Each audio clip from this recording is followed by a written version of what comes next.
Update. I'm an in-home caregiver for developmentally disabled adults who are considered violent. I love my job and all my clients. My favorite client is named Caroline. We quickly bonded over a shared love of non-Disney animated movies. Think Land Before Time, Rockadoodle, The Secret of Nim, and All Dogs Go to Heaven. In fact, All Dogs Go to Heaven is my favorite children's movie of all time. Caroline has these films on VHS, but they're all played to the point of unwatchability. So for her birthday, which was today, my coworker Jesse and I decided to replace her collection. We would have gotten DVDs, but Caroline refuses to switch. Jesse and I amassed a considerable number of tapes. The only one we couldn't find was All Dogs Go to Heaven. Luckily, I have an old VHS copy myself, so I dug it out of storage to give to Caroline. Over the last several weeks, Jesse and I watched all these tapes to ensure they were in giftable condition. The very last one was All Dogs Go to Heaven. He fell asleep halfway through because he's been working himself to death. I drifted off too. When I woke, the movie was still playing, but something was wrong. It was an animated movie in the right art style, all dreamy watercolors and soft light. But instead of Charlie the dog's adventures, it was a film composed entirely of horrific abuse against a toddler-aged Caroline. I turned it off before Jesse woke up. Once he left, I kept watching. The animation style remained the same, but instead of Caroline, it showed a very young Jesse trying to run from a man who had just slaughtered a small child. I've been suffering extremely vivid nightmares with the tape. Every time I drift off, I see baby Caroline being brutalized. I know I'm dreaming and I try to wake up, but I only ever wake once the film ends. So I haven't slept much. If it doesn't stop, I don't know what I'm gonna do. It's only been a couple of days and already I'd do anything to sleep peacefully. I destroyed the video yesterday. Maybe it was stupid, but I couldn't stand having it in my apartment. Seeing it, knowing that it existed, sparked this dangerous, all-consuming anger I can't handle. It's terrible enough knowing that people you know, people you love have been hurt. It's terrible enough knowing that you cannot ease their pain or punish those who harmed them. It's quite another to see it happen, even in cartoon form. It's hypnotic and shattering, so close to a sense of purpose. Monsters are out there. Monsters did this. I need to kill the monsters now. But ultimately, it's just helplessness.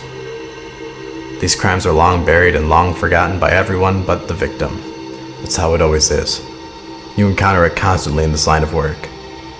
Usually you can just push it to the back burner. You have to, in order to function.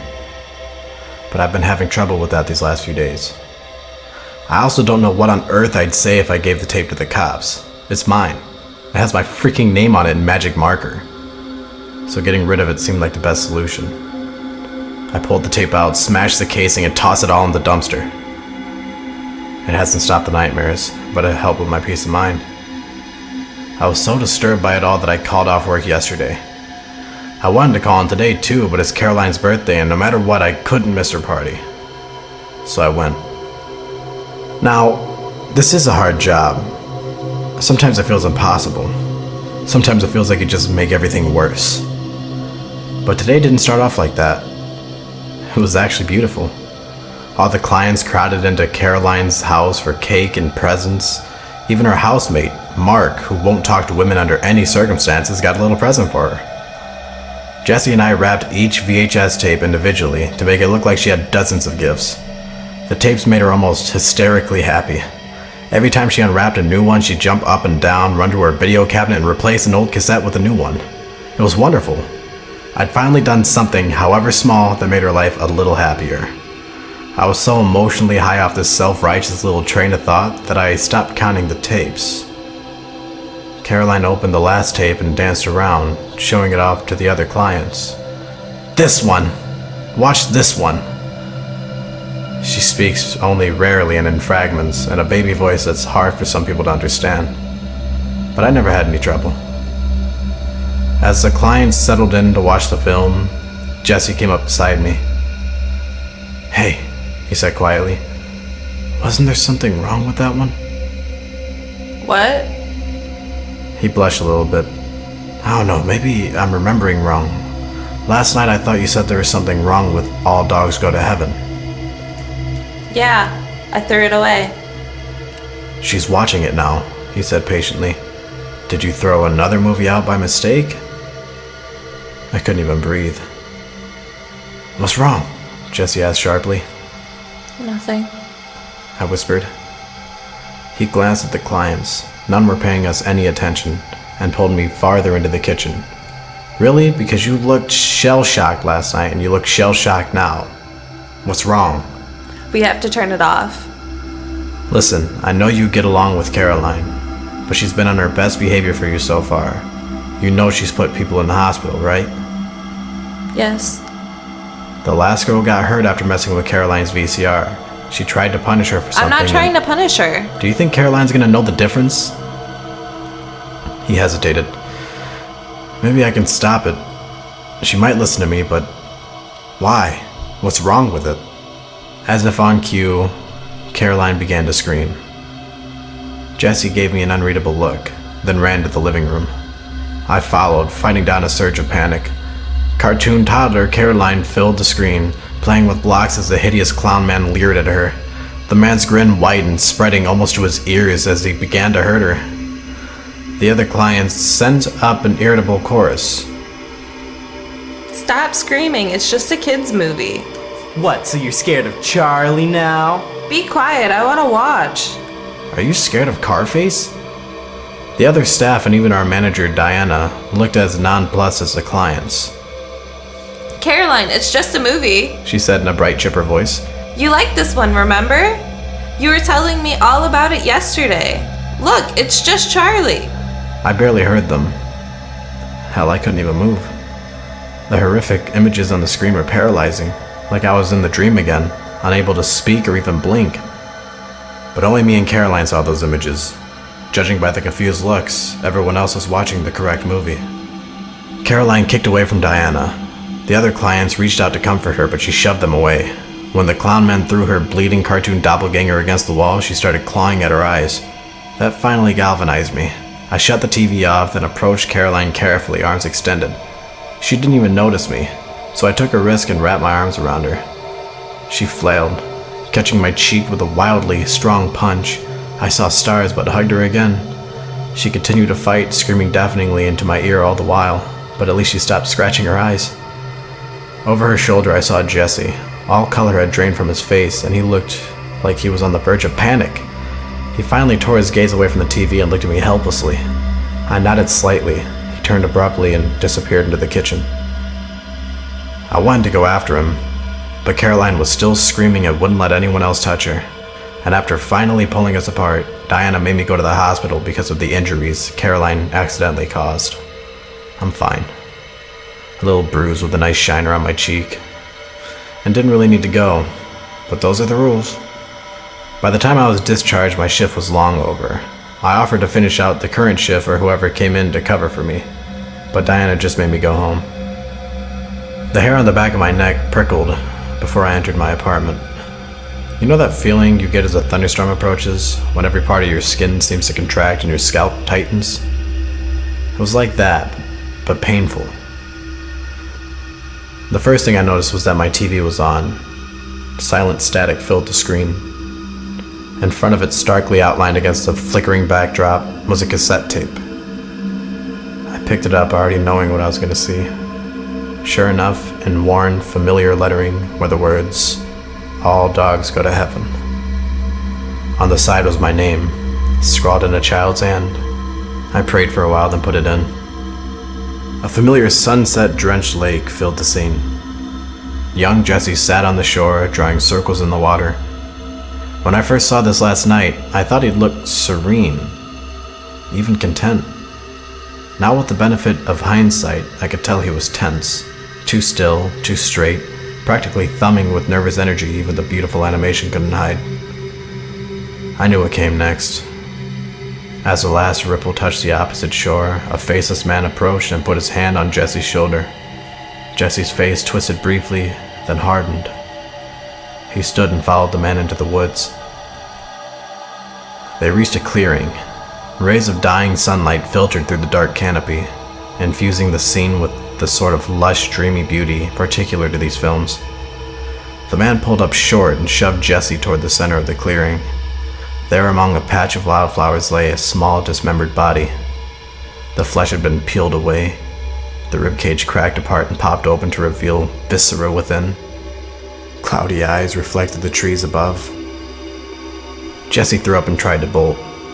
The man caught him easily, twisting his arm until he wailed, and threw him toward the corpse. Jesse looked up at the man in horror. Tears spilled from his eyes, small and sparkling like stars.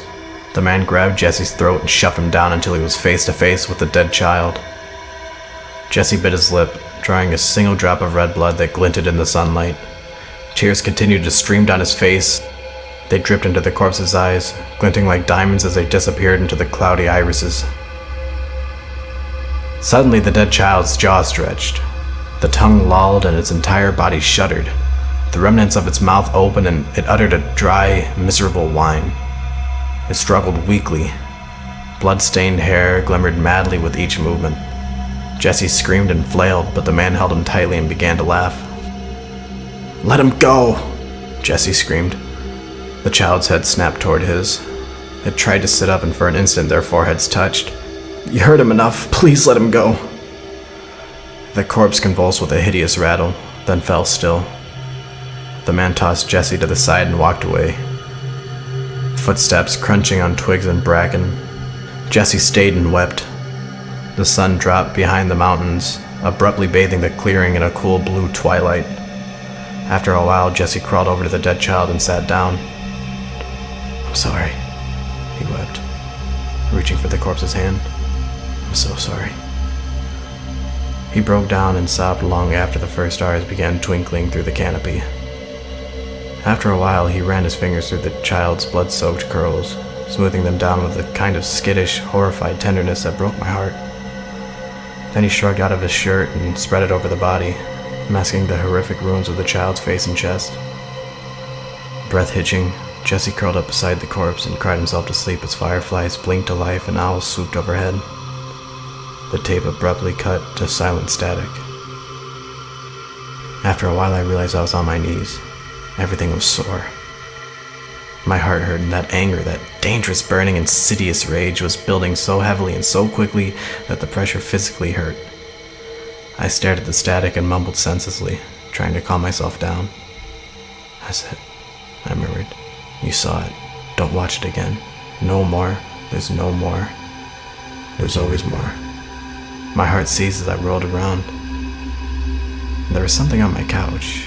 Something that didn't make sense. I thought I was seeing things, and the TV static had imprinted itself over my vision and contaminated the shadows, but no, a long and humanly slender form perched on the back of my sofa. Its skin rippled and sparked with 100 flickering shades of white and black and gray. It folded its spidery limbs and leaned in. "You will see it every night. Every time you close your eyes. Just like him. It will never stop. You will never rest." Blood thundered in my ears. My mind seemed empty, overwhelmed by a senseless, painful, familiar drone. The sound, I realized, of static. "Unless," the thing whispered, "you listen." It snaked forward until its face was less than an inch from my own. It filled my field of vision with that overwhelming, disorienting flurry of gray and white. "Will you listen?" I nodded once. Its head slid to the side and brushed against my ear. "Then surrender to your rage." That mad static pattern undulated over its body, hypnotic and beautiful. "The first name I have for you," it whispered, each word a ponderous hiss, "is William Matthew Hyde. I will help you when you find him."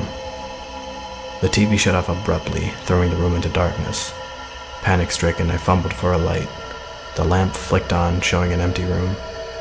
I've been sitting here ever since. It's late and I have work tomorrow, but I can't sleep. I won't. I'm afraid. I'm afraid to sleep. I'm afraid to dream. I'm afraid for Jesse, terrified of what I saw in that film. I'm afraid for Caroline, and I'm afraid for me. I'm afraid of me. I don't know William Matthew Hyde at all, but I know enough because Caroline's last name is also Hyde.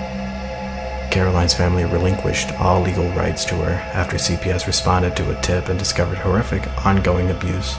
They knew the culprits, but Caroline is effectively nonverbal and her family wouldn't cooperate. Because of this, none of her relatives are permitted to see her. Since no one was charged, their names were redacted from her file. But I have a name now. A starting point. If I start at all. I don't know if I will, but I want to because I'm tired and I'm angry. God damn them all, I'm so angry.